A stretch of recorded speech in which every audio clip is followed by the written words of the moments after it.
with you. It's the Lowdown. Appreciate you guys checking this out. Make sure you click the like and subscribe button.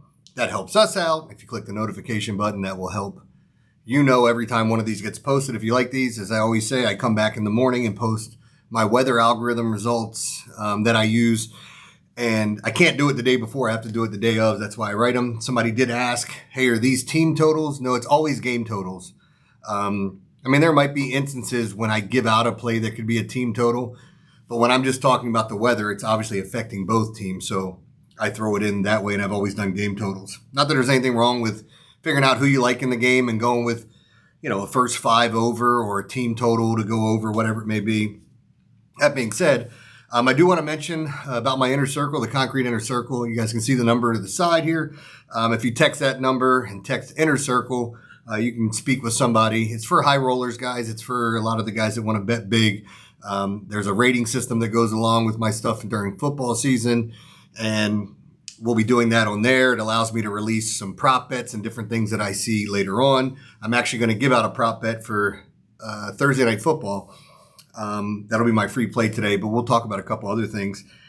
But when it comes down to it, if it's not for you, it's not for you. We got the premium plays on the other side. As I've said, I've already posted a couple of premium plays. I'm going to try to get my NFL picks and my college picks up a few days early if people want to check them out. What else? During football season, I'll probably have a 5-pack on most Sundays where it'll be my 5 favorite games. It'll include my favorite play. I listed a play this week that I think an underdog is going to win by double digits. So you can check that out if you want and see where I'm at on that. What else? There were a couple other things I wanted to get into. I don't know if you saw the weird stuff with Kawhi Leonard today. I was waiting for an owner to do this, but it looks like he was paid some money from Steve Ballmer in a fake, tree planting thing? I don't know what the hell it was, but he paid him I think $28 million or something just to kind of navigate the salary cap, that soft cap in the NBA. Maybe he doesn't want to be under one of those aprons, but for a billionaire owner to try to do that, it's like, what a scumbag trying to work his way around. I hope if this is in fact true, Pablo Torre put it out. If this is in fact true, I hope they throw the book at him. Yeah, you can see my dog sneaking up on me over here. That's my lady girl. She's got me wrapped around. I don't know that she has a little finger, but we named her Lady because one of my wife's friends, who's a nurse as well at Johns Hopkins here in Baltimore, she found her at a gas station, malnourished, and we had just adopted a dog. So, of course, they hit us up, and we basically said, if you can't find anyone else, we'll take her in and figure something out. So we got a phone call about an hour later saying, yeah, I can't find anyone else. Come get her. So when we got her, she would not go to the bathroom for me. So I'm walking around, wouldn't go to the bathroom. No matter what I did, I'm going, what the hell's going on? I'm like, she won't poop. My wife takes her out, 2 seconds poops. So I was going to call her a lady because of that. But then I finally take her for a walk, and she takes a big old heater right in the street. And she does it all the time. She craps on our sidewalk. And that's when I said, she's a lady. So we named her Lady. But it's the bane of my existence. And I am, without a shadow of a doubt, her treat bitch. Because when she sees me, she knows she's getting one. All right, let me stop talking about my damn dogs. So I want to get into this slate. And again, we're talking about mixing in some football games and different things like that. I'm trying to be careful how much I do. I'm still focusing some on baseball. And even when I have a football slate, like I said, Saturday's podcast is going to be all college football. Unless there's something special I see in another game where it's like, hey, I got to talk about this. But I'll still do 4 college football games every Saturday and 4 NFL games every Sunday. Some of the games I may talk about prop plays. Some of the games, honestly, I may talk about the side or total. I do like betting a lot of totals. I know that's showed up in baseball and people have seen that. But I think there's some distinct advantages in college and NFL and some things, not trends, but like spots that I like to look for. I love betting against teams that come off of Monday Night Football and have to go on the road the next week. I think home field advantage on Thursday night is the greatest advantage in all of sports.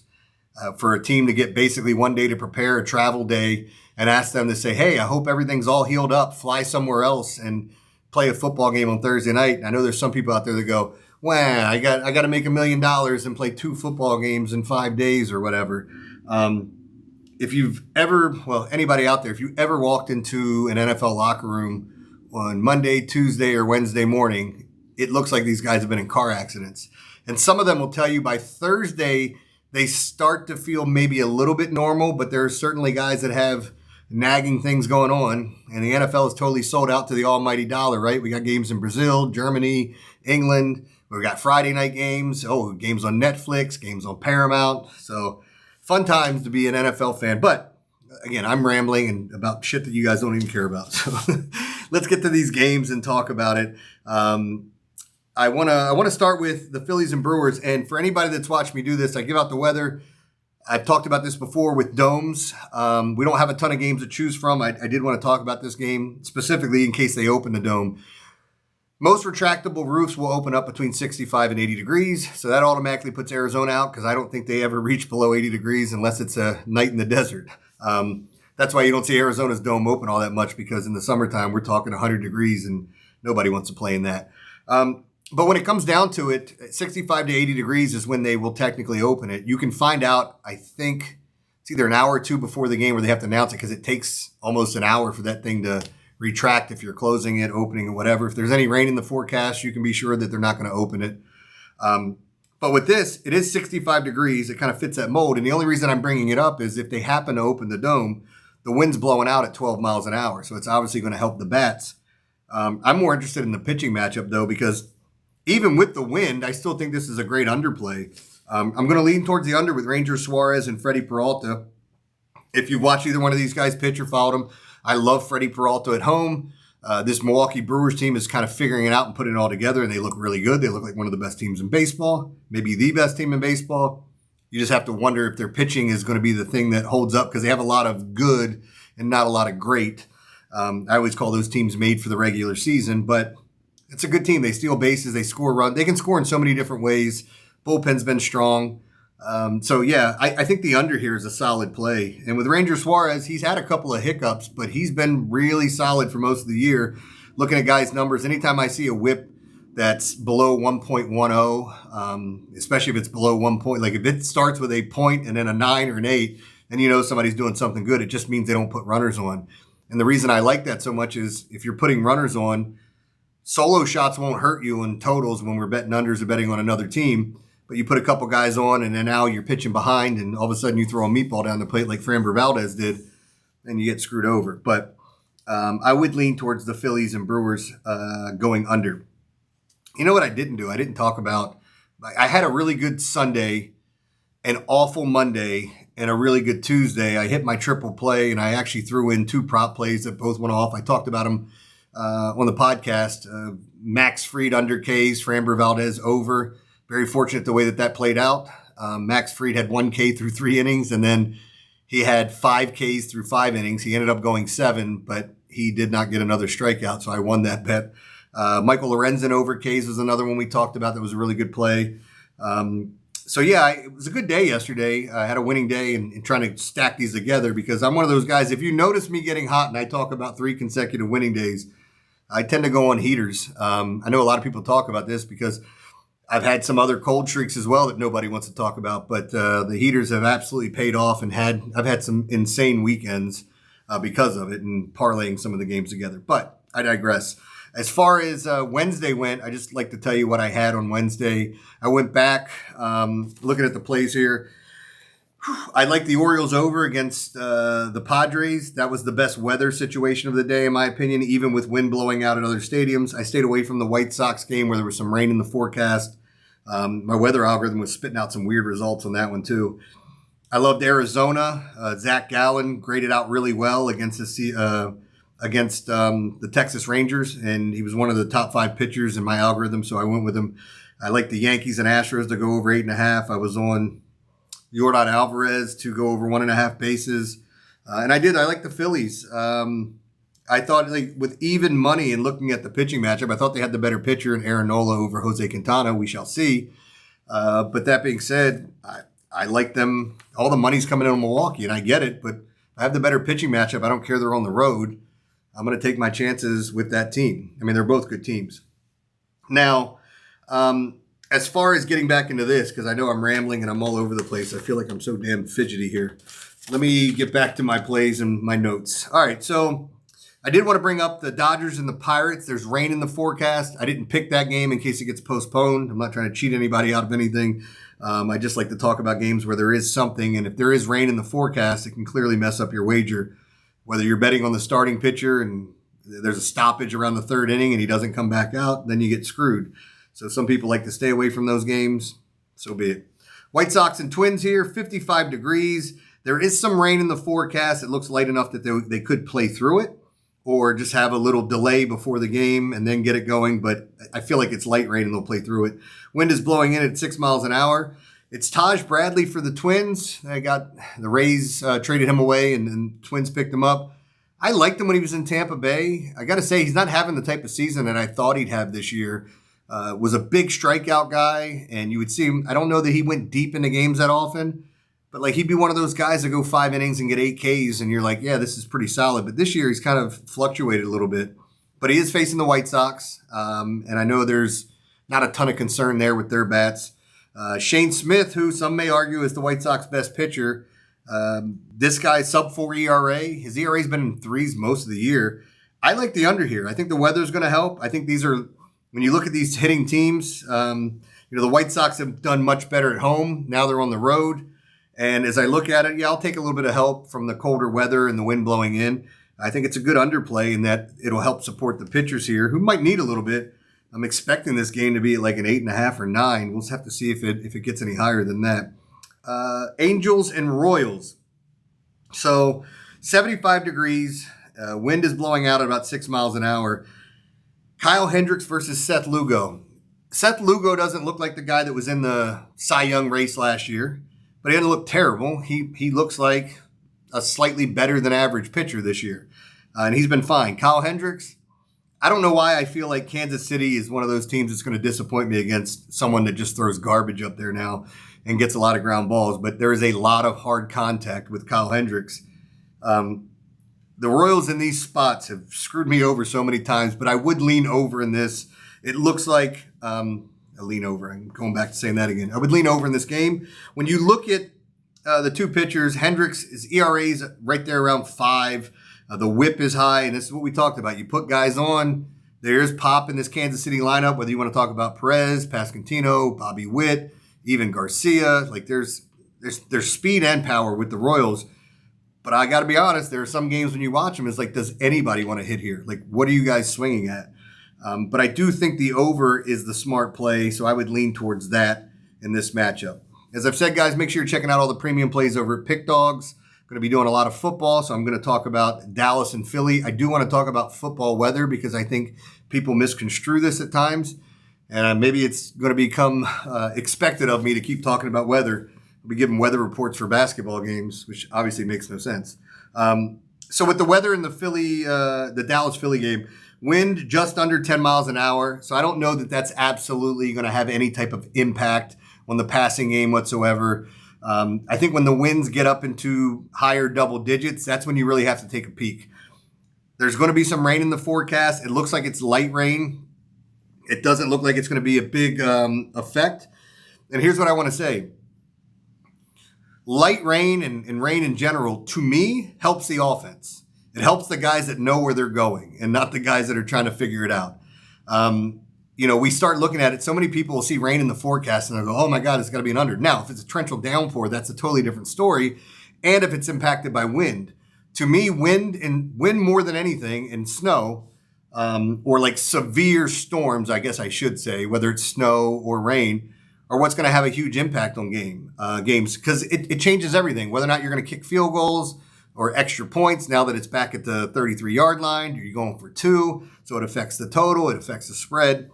Wind is the great equalizer out there, and if you get a game that has really high wind and you know they're going to go for it, smart play might be to go with the better run team. So if there's a team that's running the football extremely well, you know that's what they're going to do, and teams that have misdirection, all those things. The snow games are fun, but we've seen snow games be unbelievably high scoring. It just depends. I think when it's snowing during the game, it's a little bit different. But we had one in Baltimore here. Was it the Vikings that they played? Maybe the Bears. And the game, it was just like, I think it was the Vikings, and there were like 3 touchdowns scored in the last minute of the game. Just like a ridiculous, weird game. Because defenders, in the cold weather, sometimes they don't want to hit. There's a lot of things to look at, and there is something to buy into as well, talking about dome teams going outdoors. I thought Miami had a huge advantage, speaking of the Dolphins, when they played early home games because of the heat and humidity and depending on who's going there. But there are some teams that play in heat and humidity that will deal with it. So you'll hear me talk a lot about it. You may not think it's a factor. Sometimes it might help you in what you're looking for, especially in prop plays too, or who you're going to use in DFS. Played a ton of DFS. I've had some really big wins. It's one of my favorite things, and kind of breaking down the slates and putting together lineups. So maybe we'll talk some about that as well. But let's get to this game. Eagles and the Cowboys. We know that the Cowboys traded away Micah Parsons. They get back the big D lineman, Walker. Is it Walker? Yeah. And it's funny because I get guys confused. I thought he was from Texas A&M and Kenneth Walker was from Michigan State, the running back. But anyway, as you look at it, they're going to get another big plug on that defensive line and a guy that has some pass rush ability, not a lot. And we'll have to see what their pass rush looks like. And the one thing we know is that the Eagles are going to run the football. Through some of the research I was doing, I find it interesting. Saquon Barkley's only scored 3 touchdowns in 12 games against the Cowboys. Do with that what you will. I know a lot of guys are going to want to bet him to score an anytime touchdown. He could easily get vultured by Jalen Hurts, the tush push, anything. But when you look at the game here and the matchup of what we have, I look at this Eagles running game, and I was looking at his numbers against the Cowboys, and he's only had 3 100-yard rushing games against the Cowboys. 2 were early in his career with the Giants, and 1 was his last game where he ran for 170. My model has him getting about 93 yards, so I was excited to go see if he was at the 100-yard mark as far as his prop play. And sure enough, here's Vegas, 93.5 yards is what I saw him at. Now, you can fluctuate the number and bet it under, over, whatever you want to do, so feel free. But that wasn't a play for me at all because of the 93. I'm not going to sit here and change the juice and all that stuff. But as we look at the matchup, you look at Dallas' side now with George Pickens being there. What's the running game going to look like with Javonte Williams? How much of a split will be between him, Blue, and God, now I'm blanking on the other guy's name. And then you start looking at the wide receiving core. We talked about Pickens being there. Ferguson just signed a contract extension there, so tight end getting paid. He can clearly play. You got one of the best receivers in CeeDee Lamb. But the Eagles' defense was outrageously good last year. A lot of guys on that front 7 that can get after it. I'm looking at this game and thinking about the matchup, and more money coming in on the over, and I totally understand that.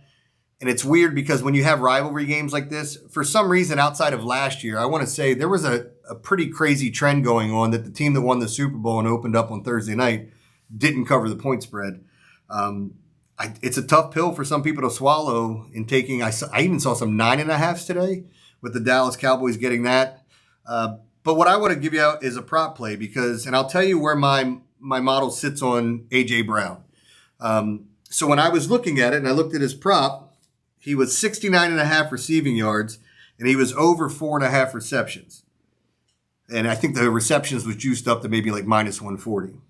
My model has him getting 86 yards and 6 receptions. So I think his over receptions looks good. I think his over yardage looks good. If you ask me which one I would prefer, my free play is going to be A.J. Brown to go over the 69.5 yards.